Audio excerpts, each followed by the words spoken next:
छत्रपती शिवाजी महाराजांच्या विचारावर काम करणारा हा कार्यकर्ता आहे। धमक्या मला अनेक अशा येतात असतात, असल्या ह्यांचे नेते ह्यांचे अक्काच्या अक्का मी असे 100-200 खिशात ह्या घालून फिरतो, तेव्हा मला धमक्या वगैरे काय नक्की किरकोळ गोष्ट आहे की अमित शहा साहेबाला धनंजय मुंडे भेटले कारण का त्यांनी अजितदादांना 100% ब्लॅकमेलिंग केलंय आणि त्यांना मंत्रिमंडळात अजितदादा पण समाजाच्या रेट्यामुळे आणि या महाराष्ट्रात अशा हत्या घडवून आणल्यामुळे पक्षाची बदनामी धनंजय मुंडेमुळे झाली आणि आदल्या दिवशी सुनील तटकरे आणि प्रफुल्ल पटेल भेटले आणि ह्यांनीच धनंजय मुंडेची भेट घडवून आणली आणि दादावर प्रेशर करण्याचा प्रयत्न करत आहेत।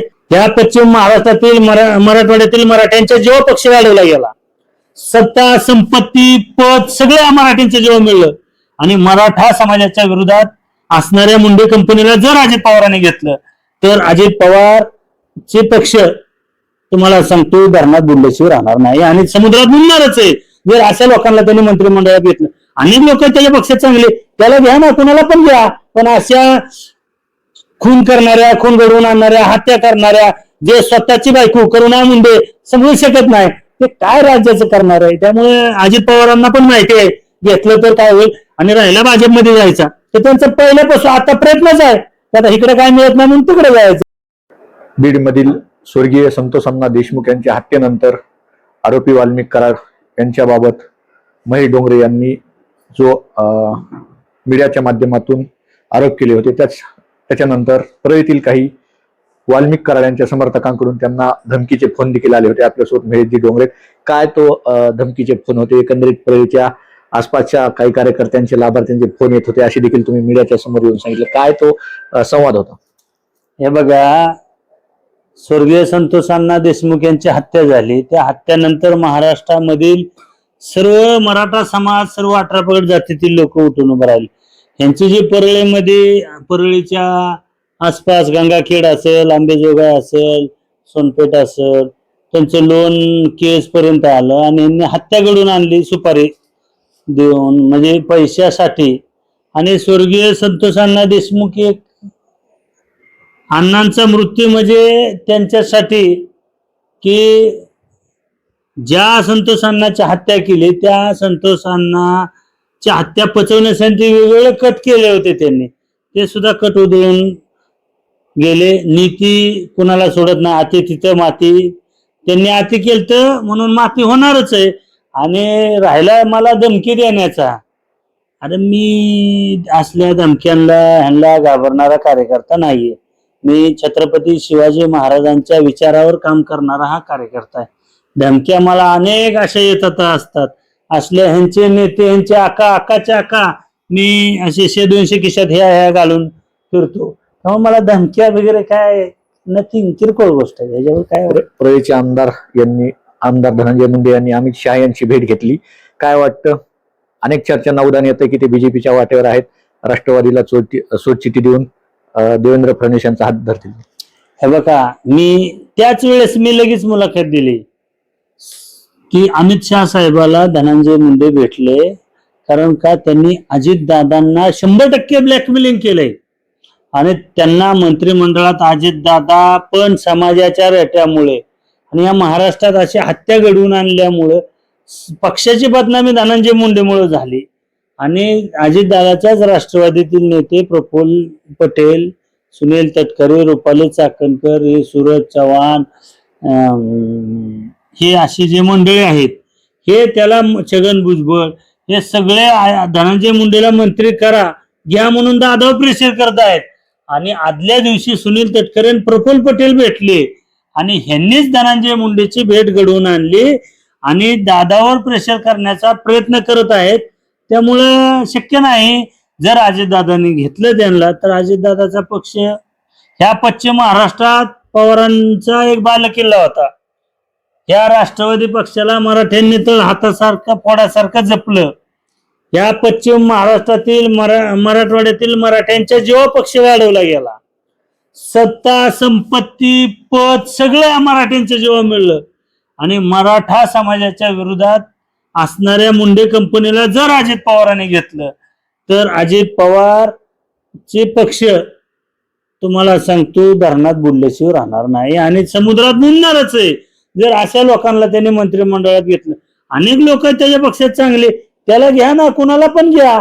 पण अशा खून करणाऱ्या, खून घडवून आणणाऱ्या, हत्या करणाऱ्या, जे स्वतःची बायको करुणा मुंडे सांभाळू शकत नाही, ते काय राज्याचं करणार आहे. त्यामुळे अजित पवारांना पण माहिती आहे घेतलं तर काय होईल. आणि राहिला भाजपमध्ये जायचा तर त्यांचा पहिल्यापासून आता प्रयत्नच आहे, आता इकडे काय मिळत नाही म्हणून तिकडे जायचं. कोकाटे यांचा राजीनाम्यानंतर मंत्रिपद रिकाम आहे. बीड जिल्ह्यातली कुठल्या आमदाराकडे ते मंत्रिपद जाईल असं वाटतं तुम्हाला? मला काय माहित नाही ते कुणाला, अजितदादा ते पक्षश्रेष्ठी निर्णय घेतील. पण राष्ट्रवादीत एक लॉबिंग केली आहे आणि हे लॉबिंग अजितदादाला दबाव आणतं की ह्याला घ्या म्हणून. पण अजितदादाला माहिती आहे जर घेतलं तर या महाराष्ट्रामधील जी संतोष अण्णा देशमुख यांची हत्या झालेली आहे, या महाराष्ट्रातील सगळा समाज 18 पगड जातीतील लोक हे तुम्हाला सांगतो धनंजय मुंडेला घेतल्यावर राष्ट्रवादीला समुद्रात बुडवल्याशिवाय राहणारच नाहीत. त्यामुळे अजितदादा ताक सुद्धा फुकून प्यायला लागलेला आहे. 2 दिवसापूर्वी पूजाताई मोरे यांना उमेदवारी दिली होती, परंतु काही अनेक गोष्टी घडल्या, सोशल मीडियावर त्यांच्या विरोधात टीका टिप्पणी झाली, त्यानंतर त्यांनी अर्ज माघारी घेतला. काय वाटतं, त्यांना पक्षांतर्गत दबाव होता का? 8 महिन्यामध्ये त्यांना उमेदवारी मिळेल अशी देखील त्या ठिकाणी बोललं जातंय आणि त्यांनी सोशल मीडियावर येत अनेक आरोप देखील केलेले आहेत. काय त्या अर्ज मागे घेतल्यानंतर एका मराठवाड्यातली एक मराठा सर्वसामान्य गरीब कुटुंबातली पूजा मोरे, ते माझे मित्रच आहे धनंजय जाधव, ते पुणे महानगरपालिकेसाठी इच्छुक होते, प्रचार प्रसार केला. अहो कुणी कुणावर कसल्या खालच्या पातळीवर टीका करतात आणि त्या माय माऊलीने आमच्या ताईने टीका केली म्हणून तुझे मागचे सगळे व्हिडिओ आणले आणि तिला दबाव काढून फॉर्म काढायला लावला. पण माझी एक म्हणणं आहे, पूजाताई मराठा समाजाची आहे, लढवाय मराठा समाज, रडायचं नसतं, नाही रडली, आम्हाला त्यामुळे दुःख झालं, रडायचं नाही, का रडायचं, चला सोडून देतो पुन्हा काम. जे ते बोलले होते ना, छत्रपती शिवाजी महाराजाच हिंदुत्वाच्या विचारधारा, छत्रपती शिवाजी महाराजाचं हिंदुत्व मान्य म्हणायला पाहिजे होतं ना त्यांनी बी. आम्हाला हिंदुत्व मान्य, रडायचं नाही, हे मराठा समाजात असं नाही आम्हाला चालत. रडणाऱ्या माणसाच्या मागे आम्ही उभं राहू शकत नाही, लढणाऱ्या माणसाच्या मागे उभं राहू शकतो. मी त्यांचे मिस्टर धनंजय जाधवला बोललो, येऊन तुम्हाला सांगतो, धनंजय जाधव छत्रपती संभाजी महाराज सोबत असतात, येऊन छत्रपती संभाजी महाराजाला सुद्धा मी बोललो, हे बरोबर नाही, हे चुकीचं आहे, आपण लढाऊ जात आहे आणि लढलं पाहिजे, रडायचं काय कारण आहे, नाही दिलं. एखादी घटना घडत असते अजून लढायची तयारी ठेवा, पण रडून मराठा समाजाच्या काम करणाऱ्या मंडळी रडणार असतील तर आम्हाला त्याचं कंटे, आम्ही अशा लोकांच्या रडणाऱ्या माणसाच्या मागे उभं राहू शकत नाही, लढणाऱ्याच्या मागे उभं राहणार. दादा, एकंदरीत आता पुणे महानगरपालिका असेल, मुंबई महानगरपालिका असेल, निवडणुका सुरू आहेत, तुमच्यावर देखील निवडणुकीची जिम्मेदारी आहे. काय वाटतं, निकालातून कुणाच्या जागा येतील आणि सत्ता कुणाची असणार, महापौर कुणाचा असणार? हे बघा, जिथं जिथं मराठा समाजाचे उमेदवार उभे आहेत तिथं तिथं आम्ही काम करणार आहे. ज्यांनी मराठा समाजासाठी काम केलंय, ज्यांनी मराठा चळवळीत काम करतात, त्या मंडळीच्या पाठीमागे उभा राहण्याचं आमचं काम आहे.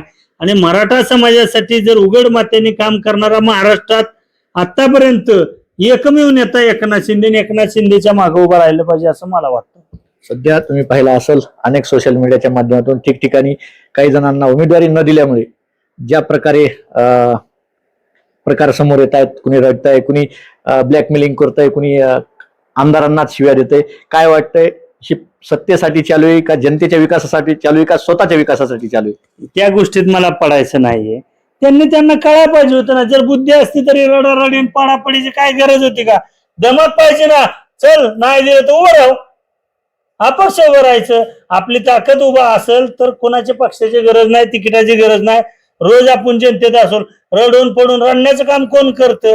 मी आता सांगितलं मागास तुम्हाला, आम्ही रडणाऱ्याच्या मागे नाही, लढणाऱ्याच्या मागे आहे. हीच परिस्थिती जिल्हा परिषद आणि पंचायत समितीमध्ये होईल का ते माहित नाही, बघू आता. इच्छुक उमेदवारांना तिकीट नाही मिळाल्यानंतर ते असेच गदारोळ करणार आणि आमदारांना खासदारांना शिव्या देतील. मी सांगितलं की आम्ही लढणाऱ्याच्या मागे आहे, रडणाऱ्याच्या नाही.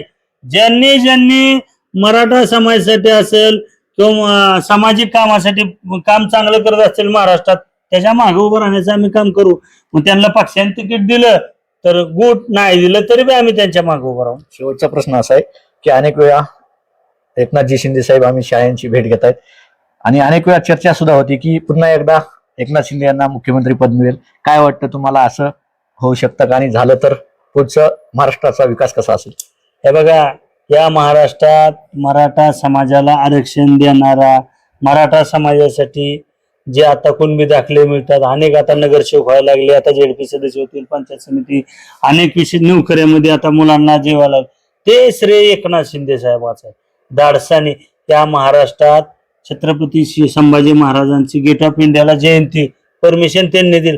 कोस्टल रोड जो म्हणजे जागतिक विदेशी पर्यटक जर आले तर धर्मवीर छत्रपती संभाजी महाराज रोडला नाव देणारा एकनाथ शिंदे.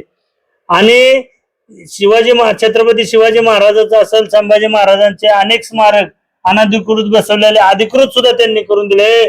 छत्रपती शिवाजी महाराजांचा महाराष्ट्र आहे. कडवा मराठा समाजासाठी असा एक नेता आम्हाला मिळालेला आहे, ज्यांनी मराठ्यांच्या टाळवरचं लोणी खाणारे राजकारण केलं. आम्ही त्यांना लय मतं दिली, आम्ही त्यांना डोक्या खांद्यावर घेऊन नाचलो, त्यांनी मराठ्याच्या पाठीत खंजीर बसला.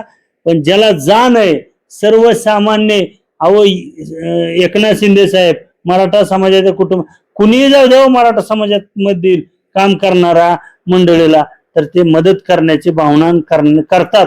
म्हणून आम्हाला वाटतं एकनाथ शिंदे परत आई जगदंबेच्या आशीर्वादाने मुख्यमंत्री हो. आणि या महाराष्ट्रात प्रलंबित प्रश्न आहेत, मराठा समाजाचे काय विषय आहेत ते व्हावेत आणि मार्गी लागावे अशी आमची इच्छा आहे. धन्यवाद. हे होते आपल्यासोबत महेशजी डोंगरे साहेब. एकंदरीत पाहायला गेलं तर यांना वाल्मिक कराड यांच्या समर्थकांना अनेक वेळा धमकीचे फोन आले.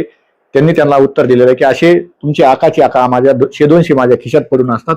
आणि यामध्ये पूजाताई मोरे यांना अर्ज माघार घेतल्यानंतर ज्या प्रकारे त्यांनी सोशल मीडियाच्या माध्यमातून पत्रकार परिषद घेत ज्या प्रकारे त्यांनी त्यांच्या भावना अनावर झाल्या, त्यांना डायरेक्ट त्यांनी उद्देशून सांगितले की तुम्ही रडू नका, लढणारे माणसं हे मराठी समाजाचे असतात, रडणारे नसतात, असे देखील त्यांनी वक्तव्य केलेले. आणि यामध्ये अजून एकनाथ शिंदे जर भविष्यात मुख्यमंत्री झाले तर महाराष्ट्राचा विकास हा अजून वेगळाच असणार आहे, अनेक विकासाचे कामं महाराष्ट्रामध्ये होतील असे देखील त्यांनी बोललेले. यामध्ये अजून काही नवीन अपडेट्स मिळतील का हे पाहणं महत्त्वाचं ठरणार. कॅमेरामॅन बाळासाहेब गरजसह मी अशोक गलांडे, माऊली न्यूज नेटवर्क.